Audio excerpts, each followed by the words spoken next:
नमस्कार, देशोन्नती संपादकीयमध्ये मी ऐश्वर्या शिंदे आपलं स्वागत करते। शरद पवार यांनी मंगळवारी दिल्लीत अखिल भारतीय मराठी साहित्य संमेलनातर्फे आयोजित सोहळ्यात उपमुख्यमंत्री एकनाथ शिंदे यांचा महादजी शिंदे राष्ट्रगौरव पुरस्काराने सन्मान केला। या सोहळ्याचे पडसाद इकडे महाराष्ट्रात उमटत आहे। या समारंभात शरद पवारांनी शिंदे यांचं भरभरून कौतुक केले आहे। महाराष्ट्राच्या प्रश्नांची जाण असलेला नेता म्हणजे एकनाथ शिंदे।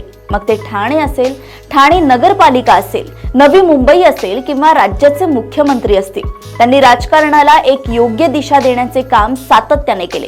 हे करत असताना कुठलाही पक्षीय अभिनिवेश न ठेवता विविध क्षेत्रातील लोकांशी सुसंवाद ठेवून राज्य आणि विशेषतः नागरी परिसराच्या प्रश्नांची सोडवणूक कशी होईल याकडे त्यांनी विशेष लक्ष दिले। त्यांच्या या कामाची नोंदही महाराष्ट्राच्या सार्वजनिक इतिहासामध्ये निश्चितपणाने राहील। त्यामुळे त्यांचा सन्मान होतोय याचा मला मनापासून आनंद आहे। अशा दिलखुलास शब्दात शरद पवारांनी एकनाथ शिंदेंचा गौरव केल्यामुळे उद्धव ठाकरे गट प्रचंड अस्वस्थ झाल्याचे दिसतंय। या अस्वस्थतेतूनच ठाकरे गटाच्या नेत्यांनी साक्षात शरद पवारांवर टीका केली आहे। शरद पवार यांनी महाराष्ट्राचे उपमुख्यमंत्री एकनाथ शिंदे यांच्यासारख्या गद्दाराचा केलेला सन्मान महाराष्ट्राच्या अस्मितेला धक्का लावणारा असल्याची संतप्त टीका संजय राऊत यांनी केली आहे। दिल्लीत होणारे साहित्य संमेलन हे दलाल व भ्रष्टाचाऱ्यांचे संमेलन असल्याचा आरोपही त्यांनी केलाय। विशेष म्हणजे या साहित्य संमेलनाचे स्वागताध्यक्ष स्वतः शरद पवार आहेत।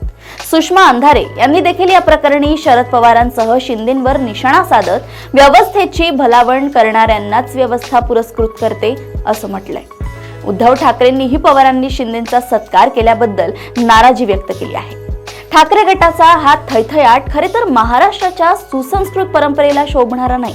महाराष्ट्राला स्वर्गीय यशवंतराव चव्हाण साहेबांच्या सुसंस्कृत राजकारणाची परंपरा लाभली असून स्वर्गीय बाळासाहेब ठाकरे, शरद पवार यांच्यासारख्या ज्येष्ठ नेत्यांनी ही परंपरा पुढे नेली। सामाजिक सांस्कृतिक कार्यक्रमांना राजकीय मतभेदाचा कधीही अडसर ठरू दिला नाही। तसेच महाराष्ट्राची सामाजिक व सांस्कृतिक वीण अधिक घट्ट करण्यावर नेहमीच भर दिलाय।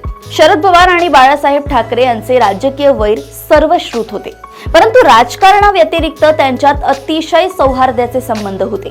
या पृष्ठभूमीवर एका गैर राजकीय कार्यक्रमात शरद पवारांनी एकनाथ शिंदेंचा सत्कार करण्यावर ठाकरे गटाने इतकी आगपाखड करण्याचे काहीच कारण नव्हते। कदाचित राज्याला योग्य दिशा देणारा नेता हा शिंदेंसंदर्भात केलेला उल्लेख ठाकरे गटाला बोचला असेल। शरद पवारांनी कधीही व्यक्तिद्वेषाचे राजकारण केले नाही। अगदी अजित पवारांनी त्यांचा पक्ष फोडून साक्षात त्यांनाच आव्हान दिल्यानंतरही अजित पवारांशी संवाद साधण्याचे औदार्य त्यांनी दाखवले होते। अर्थात ही उंची गाठणे उद्धव ठाकरे आणि त्यांच्या बहुबोल्या प्रवक्त्यांना कधी शक्य होईल असं वाटत नाही।